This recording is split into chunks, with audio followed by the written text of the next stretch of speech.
So a salesman dropped in to see a business customer. Not a soul was in the office except a big dog who was emptying wastebaskets. The salesman stared at the animal, wondering if his imagination was playing tricks on him. The dog looked up and said, "Don't be surprised, buddy. This is just me doing my job." "Incredible," muttered the man. "I can't believe it. I'm going to tell your boss what a prize he has in you, an animal that can talk." "No, no," pleaded the dog. "Please don't. If that bum finds out I can talk, he'll make me answer the phones too." So when did you stop talking? That is, saying the things you really want to say. Well, you're not alone. Talk, talk, talk every day, everywhere. But how much of this yakking is real communication? Doesn't it make you tired sometimes? All the strategic, competitive, meaningless head trips that pass for conversation. Think about the political rhetoric we're awash in. Good heavens, we've even coined new names for it. Alternative facts. Fake news. We may excuse it as just politics, but it is having dire consequences. See, we either have to turn a deaf ear or accept it as just the way things are these days and no longer expect any degree of honesty from our news sources or politicians. This is cynicism, and cynicism is a soul killer. And what about the fact that so many of us are communicating with each other solely through media like Facebook, Twitter, FaceTime, Snapchat, text? Did I miss any? What's up? What's up? What's up? I guess even email has gotten too slow and cumbersome, right? Mm-hmm.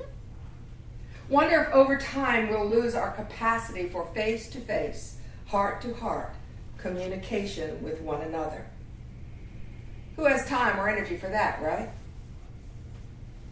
Today's message has been simmering in my heart for a while now. The theme has plunged me into some pretty deep soul searching. What I discovered is disturbing. You see, it seems that I've been infected too. I notice a subtle withdrawal, a twinge of anxiety, a hesitation to say what Spirit is leading me to say. Will I offend or anger anyone? Will I be criticized, perhaps even abandoned, for talking about politics from the pulpit? But how can I not, when it is so on my heart as a minister to take a stand for common decency and basic morality at a time when the very soul of our country seems to be at stake? Is that not what I'm here for?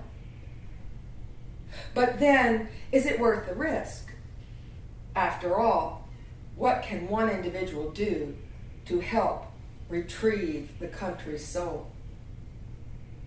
And then I remembered a favorite old movie. Some of you know what it is, and they've even come over to my house and watched it with me. And I've recommended it before, and I'm doing it again. The movie is called Don Juan DeMarco. This film is a true treasure. In one scene, the self-named, self-appointed greatest lover in the world, Don Juan DeMarco, is talking to the psychiatrist at the state mental hospital where he's being held for observation and assessment. The psychiatrist is expected to recommend medication, possibly even commitment, since the young man is obviously delusional. The problem is that the psychiatrist can't help but notice that every man and woman who comes in contact with Don Juan walks away feeling wonderful, encouraged, uplifted, confident, and renewed in spirit. The doctor himself, no spring chicken, is feeling really alive talking with the young man, so much so that he begins to reevaluate the nature of reality. You see, the truth of Don Juan DeMarco has nothing whatsoever to do with the facts about him. This Don Juan has invented his life. Clearly, few of the facts he offers about himself and his background are accurate, which is why he's considered crazy. Yet his every conversation is bursting with authenticity and truth. The psychiatrist asked him in one session how this could possibly be. Don Juan's reply is so profound that I've never forgotten it.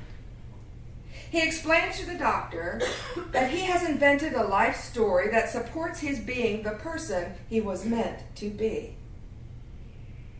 He says that truth is not simply a matter of facts like vital statistics or family of origin or occupation. He says that the only way to know the truth of a person is to listen deeply to his answers to 4 questions. 1. What is sacred? 2. Of what is my spirit made? 3. What is worth living for? And 4. What is worth dying for? These, Don Juan says, are the only things worth talking about or listening to. And I've come to agree. Though this is a challenging proposition that demands both a new way of speaking and a whole new way of listening.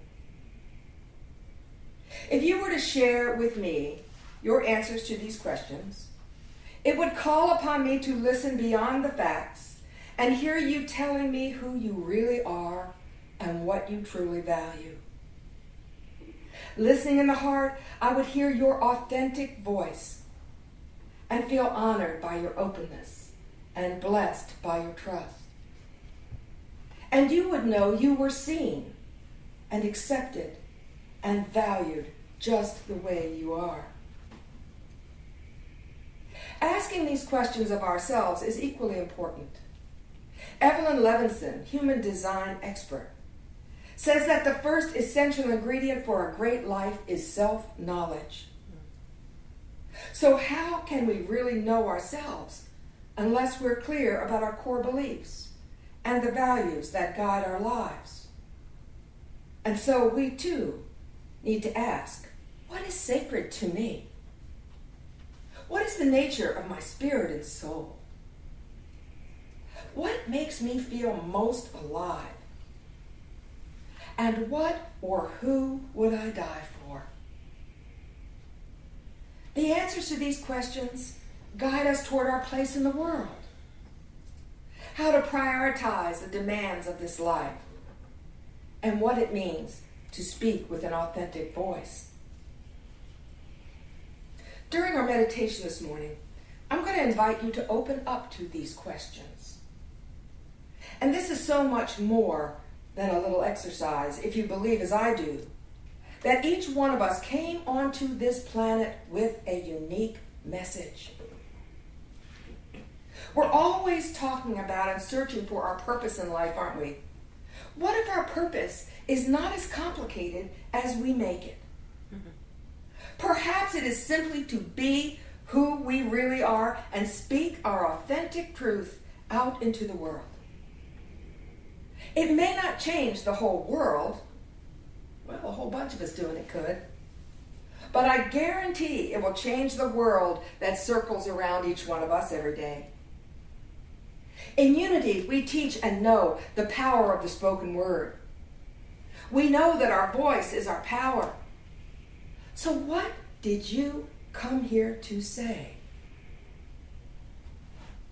There is an East African story about a sultan's wife who was thin and listless and unhappy, even though she had every rich thing in the world. This distressed the sultan because he loved her very much. And it happened that near the palace there lived a very poor man whose wife was plump, lively, and happy. The sultan invited the poor man to visit him and privately asked him, "How is it that your wife seems so joyous and healthy? What is the secret of your well-being when you have so few things in your life?"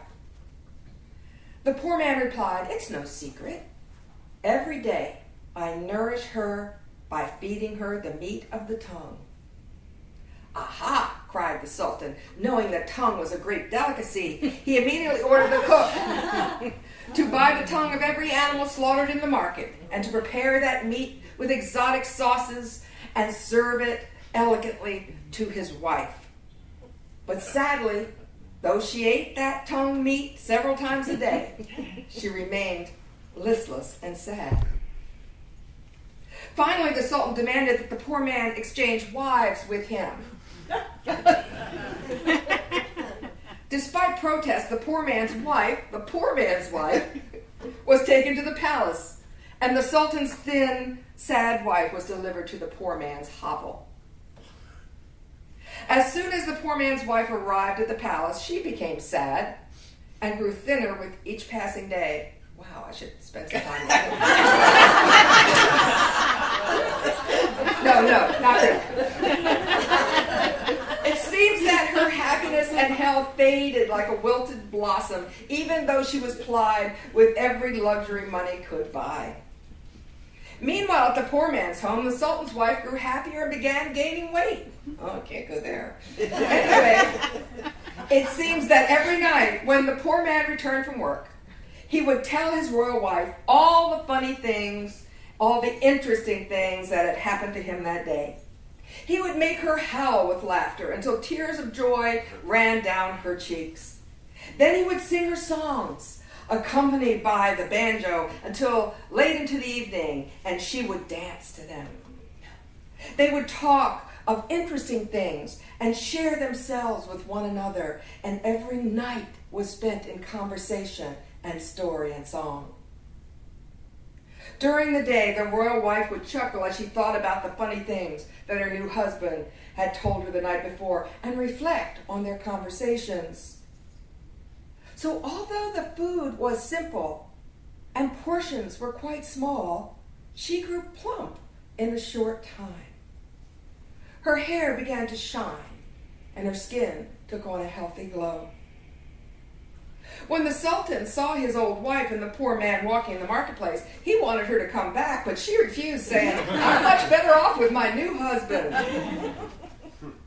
The Sultan was amazed at her transformation and in jealous rage demanded, "What has this poor man given you that I, a great and powerful Sultan, cannot offer? What has caused such a change in you?" And the wife told him how she and her husband passed each evening together.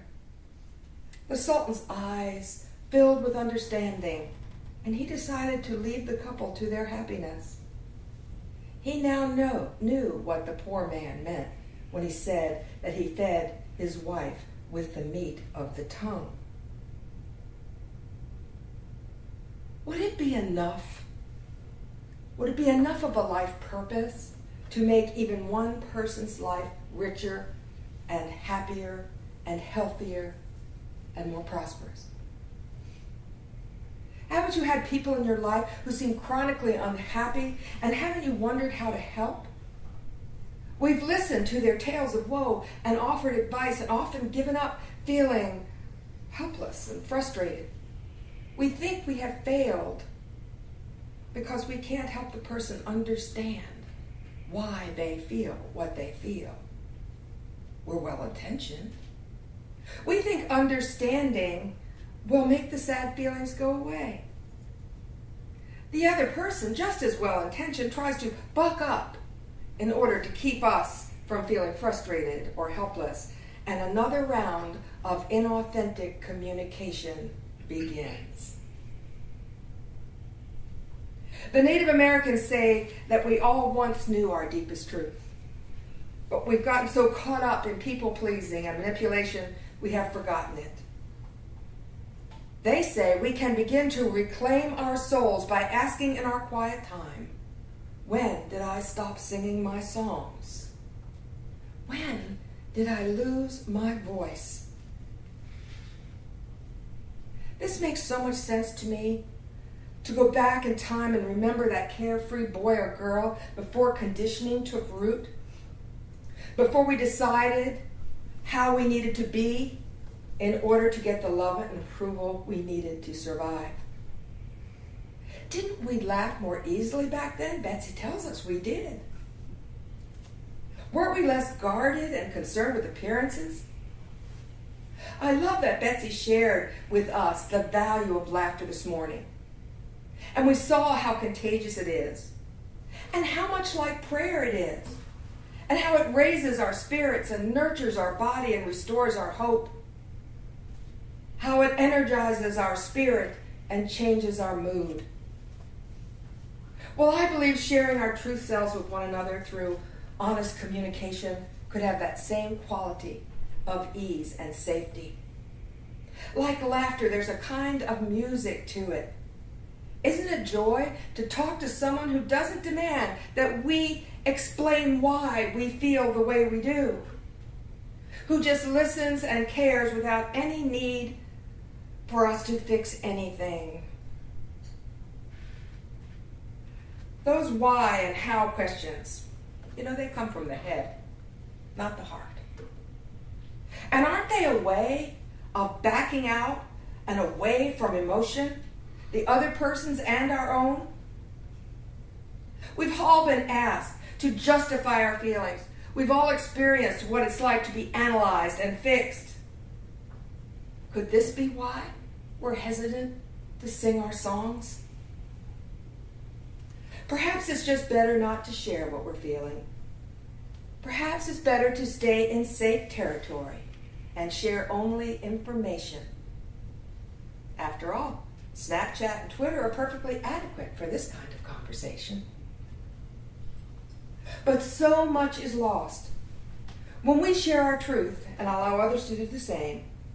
When we tell our stories to one another, the funny ones and the sad ones. When we laugh and cry together, we create rich connection and we make a difference in each other's lives. It's funny, I almost hesitated to use the word share because it seems like a childish word in our culture where thinking is revered. Yet don't you feel the truth of the Sultan's story? Don't you feel the truth that what we really need from another person is a safe place where we can dance and sing and laugh and cry and not be judged? And think about the poor man. Can't you imagine how good it felt to him to share himself and see that sad woman thrive in his presence? So as part of our deepening as a community of friends, as a way that each of us can do our part to retrieve the soul of our nation, I'd like to invite each one of you, if you're so inclined and have the guts, to share yourself with us. To come up front and give voice to your life, your feelings, your truth. What makes your heart sing? What have been turning points that raised you up? Who and what has enriched your life? If you'd like to accept this invitation, all you need to do is let me know. You can text me. And we'll arrange it. The only thing I ask is that your story contains some of the answers to Don Juan's questions. What is sacred to me? Of what is my spirit and soul made? What makes me feel most alive? And what or who would I die for? And so we journey on together, growing in spirit, learning to speak with an authentic voice about the things that we treasure, about the way Spirit is working in our lives, giving profound thanks for the privilege of being alive, with all the pain and joy that being alive means, and for the blessing of community, which seems like it's getting more and more scarce, not here. That blessing, that family of souls who tell each other the truth and accept and love each other just as we are. I don't know about you, but in my book, life just doesn't get any better than that. God bless you all.